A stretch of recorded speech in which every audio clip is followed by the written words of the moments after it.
Okay, in this video we are going to talk about the two different kinds of oxygen sensors. You have a wideband and you have a narrow band. The narrow band is the simpler one. It's a little slower to update your ECU, and it only reads three different things. It reads if you're lean, if you're at a stoichiometric ratio, which in a gasoline engine is 14.7 to 1 air to fuel, that's a complete burn, or it measures if you're rich. So again, narrow band, it's either lean, rich, or it's okay. That's all it can tell your computer. And a wideband oxygen sensor, that's a lot more complicated thing.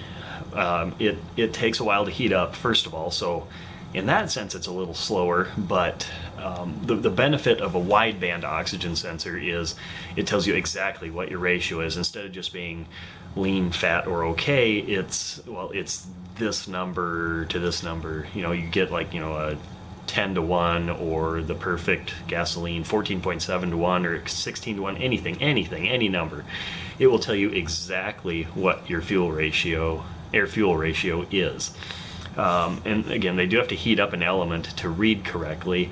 They're a little more expensive to replace because they have more components and they do more things. But what's nice about a wideband oxygen sensor is there are a lot of things that affect your air-fuel ratio, you know, temperature, humidity, elevation, all these things. It will help your ECU correct for that.